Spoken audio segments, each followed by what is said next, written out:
Hujan turun deras membasahi pekarangan rumah sederhana yang berdiri kokoh di ujung gang sempit.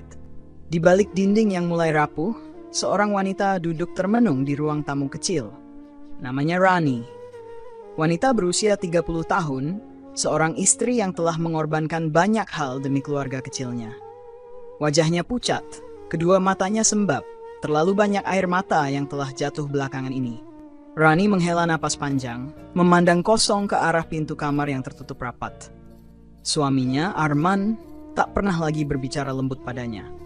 Bahkan sepertinya sejak kepulangannya tadi sore, pria itu sengaja menghindarinya. Rani adalah wanita yang sabar, mungkin terlalu sabar. 5 tahun lalu, ia menikah dengan Arman, seorang pria yang awalnya ia pikir adalah pelindung yang tepat. Namun lambat laun, pernikahan itu berubah menjadi sangkar yang menjeratnya. Tidak hanya Arman, mertuanya Burina juga tak pernah menyukai Rani. Di mata sang mertua, Rani hanya wanita kampung yang tak layak mendampingi putranya yang berpendidikan tinggi. 5 tahun lalu. Arman, apa kau yakin menikahi perempuan itu? Suara Burina terdengar lantang di ruang keluarga yang mewah. Arman hanya diam, memandang ke arah ibunya yang memelototi Rani dari ujung rambut hingga ujung kaki. Rani hanya bisa menunduk, menggenggam jemarinya erat-erat. Dia bukan siapa-siapa, Arman. Kau ini lulusan universitas ternama. Masa kau mau menikah dengan gadis kampung ini? Apa kata keluarga kita nanti? Rani menahan nafasnya, hatinya sakit mendengar kalimat itu. Namun Arman yang saat itu masih begitu mencintainya, akhirnya berkata, Bu, Rani sudah cukup untukku. Saya tidak peduli apa kata orang, saya mencintainya. Kata-kata itu seperti pelukan yang hangat bagi Rani. Ia tersenyum kecil di balik kesedihannya. Namun ia tidak tahu bahwa itu adalah awal dari segalanya, kehidupan rumah tangga. Setelah menikah, Rani dan Arman tinggal di rumah sederhana yang Rani warisi dari orang tuanya. Arman bekerja di sebuah perusahaan swasta, dan Rani mulai membantu ekonomi keluarga dengan berjualan kecil-kecilan di pasar. Namun, cobaan datang silih berganti. Beberapa bulan setelah pernikahan, Arman mulai pulang larut malam. Katanya pekerjaan. Namun Rani sering mendapati suaminya membawa aroma alkohol dan parfum wanita lain. Sekali dua kali Rani bertanya, namun jawabannya hanya kemarahan yang meledak-ledak. Rani, jangan banyak tanya. Aku sudah capek kerja seharian, kau taunya apa? Rani hanya diam. Ia menelan semua ketidakadilan itu dengan tabah. Di lain sisi, Burina kerap datang ke rumah mereka. Setiap kedatangannya seperti badai bagi Rani. Kritik demi kritik terlontar dari mulut Burina. Kau ini istri macam apa? Tidak becus mengurus suami. Kau harusnya berhenti jualan di pasar itu. Memalukan keluarga saja. Hardik Burina suatu siang ketika Arman sedang tidak di rumah. Rani menggigit bibirnya berusaha menahan tangis. Ia hanya tersenyum tipis dan menjawab lembut. Saya hanya ingin membantu perekonomian kami, Bu. Tidak usah, suamimu bisa bekerja. Kau itu cuma jadi benalu, jawab Burina ketus. Hari-hari berjalan seperti itu. Rani berusaha keras menjaga keluarganya, namun ia selalu dihina baik oleh mertuanya maupun Arman. Arman yang dulu penuh cinta, kini berubah menjadi pria asing yang hanya datang untuk tidur dan makan. Ketika Rani memutuskan bangkit. Suatu malam ketika Arman pulang dalam keadaan mabuk, Rani memandang wajah suaminya yang terlelap dengan mata berkaca-kaca. Ia memutuskan dalam hatinya, ia harus berubah. Esok paginya, Rani bangkit lebih awal. Ia memulai harinya dengan semangat baru. Tanpa sepengetahuan Arman, Rani mulai belajar cara membuat kue dari tetangganya yang seorang pembuat roti terkenal di kampung itu. Setiap malam, ketika Arman tertidur pulas, Rani diam-diam berlatih. Tidak butuh waktu lama, Rani mulai berjualan kue di pasar. Dan ternyata dagangannya laris manis. Dalam hitungan bulan, usahanya berkembang pesat. Rani mulai menerima pesanan dari tetangga dan sekolah-sekolah terdekat. Namun kebahagiaan kecil itu tidak pernah ia ceritakan kepada Arman atau mertuanya. Rani tahu, mereka tidak akan pernah peduli dengan apa yang ia lakukan. Cahaya dalam gelap. 3 tahun berlalu. Usaha Rani semakin sukses. Ia berhasil membuka sebuah toko kecil di pusat kota. Namun di balik kesuksesannya, hubungannya dengan Arman semakin hancur. Arman jarang pulang ke rumah. Setiap kali pulang, ia selalu membawa kemarahan dan hinaan. Dasar perempuan tak tahu diri. Kau cuma jualan kue saja merasa hebat, hah? Kalau bukan karena aku, kau tidak akan bisa apa-apa, teriak Arman suatu malam. Rani hanya terdiam. Air matanya jatuh tanpa suara. Tidak cukup dengan Arman, mertuanya juga terus menyalahkan Rani atas semua kesalahan yang tidak pernah ia lakukan. Aku tahu kau pasti mengguna-gunai anakku. Kalau tidak, kenapa dia jadi pemarah begini sejak menikah denganmu? Tuduh Burina. Rani ingin membela diri, namun suaranya tercekat. Sepertinya di mata mereka, ia tak pernah menjadi wanita yang layak dihormati. Kebangkitan Rani. Meskipun begitu, Rani tidak pernah menyerah. Ia tahu, satu-satunya cara untuk keluar dari penderitaan ini adalah dengan menjadi lebih kuat. Ia bekerja lebih keras, membuka cabang toko kuenya di beberapa tempat. Ia mulai dikenali sebagai pengusaha kue sukses di kotanya. Meski demikian, tidak ada satupun dari keluarganya yang peduli atau bahkan mengakui perjuangannya. Suatu hari, Rani mendapat undangan untuk menghadiri sebuah acara penghargaan bagi para wanita pengusaha inspiratif. Ia menangis malam itu, bukan karena bahagia, tetapi karena ia berharap suaminya dan mertuanya bisa melihat apa yang telah ia capai. Namun ketika ia pulang membawa penghargaan itu, Arman hanya tertawa sinis. Jangan berlagak hebat, ini cuma keberuntungan, kau bukan siapa-siapa tanpa aku, kata Arman sambil melempar penghargaan itu ke lantai. Hatinya hancur, namun di balik air mata itu, ada api yang mulai membakar hatinya. Rani berjanji pada dirinya sendiri. Ia tidak akan lagi tunduk pada siapapun yang meremehkannya. Api kemarahan yang tak terbendung. Suara pecahan kaca memenuhi ruangan itu. Rani hanya bisa menatap kosong ke lantai, melihat piala penghargaan yang sudah tak berbentuk lagi. Jari-jari Arman masih menggenggam sisa alas piala yang tadi ia lemparkan. Wajahnya memerah, matanya melotot penuh amarah. Kau pikir kau siapa, ha? Berlagak hebat di depan orang-orang. Ini cuma keberuntungan, Rani. Kau itu cuma perempuan kampung yang kebetulan dapat kesempatan. Jangan lupa ini rumah siapa. Makanan yang kau makan juga hasil jerih payahku dulu, teriak Arman sambil menunjuk ke arah Rani. Rani mengangkat wajahnya perlahan. Air matanya sudah tidak bisa ia tahan lagi. Suaranya bergetar, tapi kali ini ada keberanian yang muncul di sana. Jerih payahmu, mana jerih payah itu, Mas? Mana? Sejak kapan terakhir kali kau membiayai rumah ini? Listrik, air, semua aku yang bayar. Bahkan hutang-hutangmu pun aku yang lunasi tanpa kau tahu. Arman terdiam sejenak. Matanya membulat, lalu dengan cepat ia berjalan ke arah Rani. Suara sepatunya yang menghentak lantai membuat dada Rani semakin sesak. Kurang ajar kau. Arman mengayunkan tangannya, siap untuk menampar wajah istrinya. Namun kali ini Rani tidak hanya diam seperti biasanya. Dengan sigap, ia menghindar. Tangan Arman hanya memukul angin. Pria itu terdorong ke depan karena kehilangan keseimbangan. Jangan kau coba lagi menyentuhku, Mas. Jangan, bentak Rani. Suaranya bergetar, tapi tegas. Untuk pertama kalinya dalam hidupnya, ia melawan. Aku ini bukan bonekamu, bukan babu yang kau bisa hina setiap hari. Aku ini istrimu, wanita yang sudah kau campakkan bertahun-tahun tapi tetap memilih bertahan. Arman menatap Rani dengan tatapan bingung bercampur marah. Seolah wanita yang berdiri di depannya bukan lagi Rani yang dulu ia kenal. Ada sesuatu yang telah berubah. Kau jadi berani sekarang ya? Hanya karena uang receh dari jualan kue? Hah?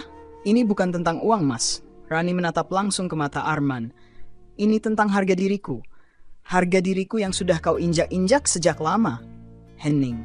Tidak ada suara selain derasnya hujan-hujan di luar. Arman menatap istrinya penuh amarah, namun kali ini ia memilih untuk tidak berkata apa-apa lagi. Pria itu meraih jaketnya dan keluar dari rumah, membanting pintu dengan keras. Rani jatuh terduduk di lantai, tangisnya pecah. Piala yang hancur itu seolah mewakili hatinya yang sudah remuk sejak lama. Tapi kali ini di balik tangisan itu ada tekad yang muncul. Cukup, aku sudah cukup bertahan, bisiknya. Mertua yang tak henti-henti. Esok paginya tanpa aba-aba Burina datang ke rumah Rani. Wajahnya muram, tatapannya tajam. Wanita paruh baya itu masuk tanpa mengetuk langsung menuju ruang tamu tempat Rani sedang merapikan meja. Rani! Panggil Burina dengan nada tinggi. Rani menoleh dan langsung tahu bahwa ini bukan pertanda baik. Ibu, ada apa? Tanyanya lembut. Kau ini istri macam apa, ha? Semalam anakku pulang ke rumahku dengan wajah kusut. Kau bikin apa lagi, ha? Kau sengaja membuat Arman tidak betah di rumah ini, ya? Rani menghela napas panjang. Saya tidak berbuat apa-apa, Bu. Hanya saja apa? Potong Burina tajam. Aku tahu semua ini ulahmu. Kau perempuan licik, Rani. Kau cuma memanfaatkan Arman untuk naik derajat. Jangan pikir aku tidak tahu, semua usaha kecil-kecilanmu itu pasti pakai uang anakku. Rani memandang Burina dengan mata berkaca-kaca. Ibu salah. Semua ini hasil kerja keras saya. Sejak kapan Arman memberi saya uang? Sejak kapan dia peduli dengan rumah ini? Dengan saya? Burina melotot. Wajahnya memerah. Jangan kurang ajar kau, Rani. Kau ini memang dasar perempuan pembawa sial. Sejak Arman menikah denganmu, hidupnya jadi kacau. Pekerjaannya hancur, karirnya mundur, itu semua gara-gara kau. Gara-gara saya? Rani tak tahan lagi. Kali ini suaranya naik. Coba ibu lihat diri Arman sekarang. Dia hancur karena kesalahannya sendiri, Bu. Mabuk-mabukan, selingkuh, malas kerja. Itu bukan salah saya. Jangan semua kesalahan dia dilemparkan ke saya. Tamparan keras mendarat di pipi Rani. Tubuhnya tersentak ke belakang. Suara itu menggema di ruangan. Kurang ajar kau. Kurang ajar, teriak Burina. Tangannya masih bergetar. Mulai hari ini, aku tidak mau lihat kau lagi di keluarga ini. Cerai saja kau dengan Arman. Kau tidak pantas jadi menantuku. Air mata Rani jatuh, namun kali ini ia tidak menangis terisak. Ia menatap langsung ke mata Burina. Kalau itu yang ibu mau, baik. Tapi dengarkan ini baik-baik, Bu.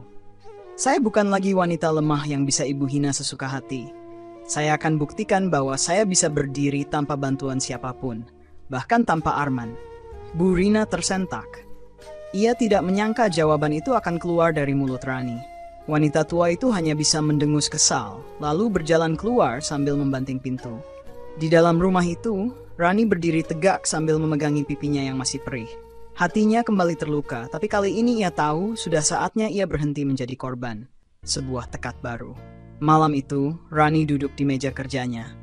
Ia memandang buku catatan kecil yang selama ini ia gunakan untuk mencatat setiap pesanan kue. Jemarinya mengetuk-ngetuk pena, lalu ia menulis sebuah kalimat di halaman kosong. Aku akan buktikan bahwa aku bisa. Aku akan menjadi seseorang yang mereka sesali telah hina. Rani memandang kalimat itu lama sekali. Di dalam hatinya ada kemarahan yang perlahan ia ubah menjadi kekuatan. Berjuang sendirian. Dalam hitungan minggu, usaha Rani semakin berkembang pesat.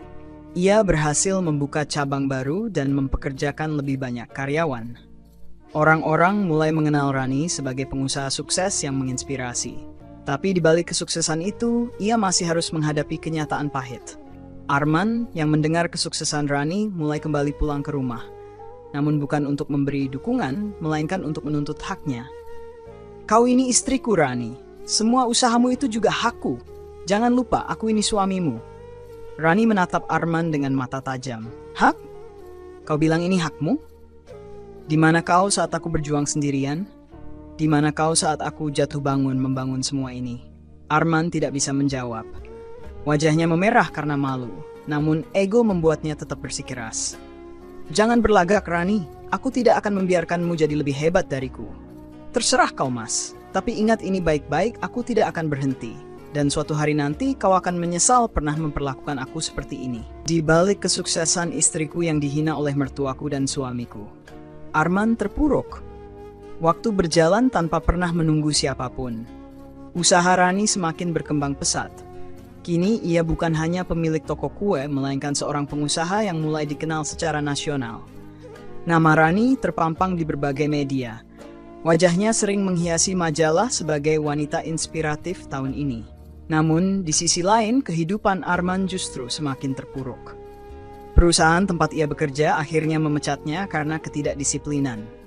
Hidupnya berantakan. Harta yang ia punya habis untuk minuman keras dan judi. Bahkan ia mulai berhutang sana-sini hanya untuk memenuhi kebutuhannya. Suatu malam, Arman datang ke rumah Rani. Tubuhnya lemas, wajahnya kuyu, mata sembab, dan pakaiannya lusuh. Rani, yang sedang duduk di meja ruang tamu, sambil menyelesaikan laporan penjualan, hanya menatap datar kedatangan suaminya. Rani, tolong aku. Suara Arman parau nyaris seperti bisikan. Ia berlutut di hadapan istrinya, sesuatu yang tidak pernah ia lakukan seumur hidup. Rani memandangnya lama. Ada rasa kasihan di hatinya. Namun luka yang pernah Arman torehkan terlalu dalam untuk sembuh begitu saja. Apa yang kau butuhkan, Mas? Tanya Rani, suaranya datar namun tegas. Arman menatap wajah Rani dengan mata yang penuh penyesalan. Aku sudah hancur. Ran, semuanya sudah hilang. Aku tidak punya siapa-siapa lagi. Kau benar, semua ini salahku. Aku sudah menyia-nyiakanmu. Tolong, Ran, bantu aku memperbaiki hidupku. Rani terdiam sejenak. Dalam hatinya ada perang antara amarah dan belas kasih. Namun ia mengingat semua pengkhianatan, hinaan, dan perlakuan buruk yang ia terima bertahun-tahun. Aku sudah memaafkanmu, Mas, kata Rani akhirnya, suaranya lembut. Tapi itu bukan berarti aku akan membiarkanmu kembali menghancurkan hidupku. Aku bukan lagi wanita yang sama seperti dulu. Aku telah belajar untuk bangkit dan menghargai diriku sendiri. Arman menunduk menangis seperti anak kecil. Ia sadar segalanya telah hancur karena ulahnya sendiri. Rani hanya memandangnya dengan datar. Baginya air mata penyesalan itu sudah terlambat. Burina datang dengan penyesalan. Beberapa hari kemudian seseorang mengetuk pintu rumah Rani. Kali ini yang datang adalah Burina. Wanita tua itu tampak lebih tua dari terakhir kali Rani melihatnya. Tubuhnya kurus, wajahnya dipenuhi keriput yang semakin dalam. Rani membuka pintu dan mendapati mertuanya berdiri di depan pintu sambil membawa sebuah kantong plastik berisi makanan sederhana. "Bu, ada apa?" tanya Rani hati-hati. Burina menatap Rani dengan mata yang berkaca-kaca. Kali ini tidak ada lagi kemarahan atau hinaan di wajahnya. Yang ada hanyalah rasa bersalah yang sangat dalam. "Rani," suara Burina bergetar. "Aku datang bukan untuk menyakitimu lagi. Aku datang untuk meminta maaf. Selama ini aku salah menilaimu. Aku terlalu sombong. Kau adalah wanita yang kuat dan baik, tapi aku buta oleh kebencian yang entah dari mana datangnya." Rani hanya diam mendengarkan. Hatinya sesak, namun ia berusaha tetap tenang. "Kau telah membuktikan segalanya, Rani. Kau tidak hanya membangun dirimu, tapi kau juga membuktikan bahwa kau bisa bertahan meskipun kami menyakitimu. Aku menyesal. Aku benar-benar menyesal." Suara Burina pecah di akhir kalimatnya. Rani menatap mertuanya dengan mata berkaca-kaca. Ia bisa merasakan ketulusan di dalam permintaan maaf itu. Perlahan, ia menggenggam tangan Burina yang gemetar. "Saya sudah memaafkan ibu sejak lama," bisik Rani lembut. "Saya hanya ingin kita saling menghargai sebagai manusia, tidak lebih." Burina menangis terseduh di hadapan Rani.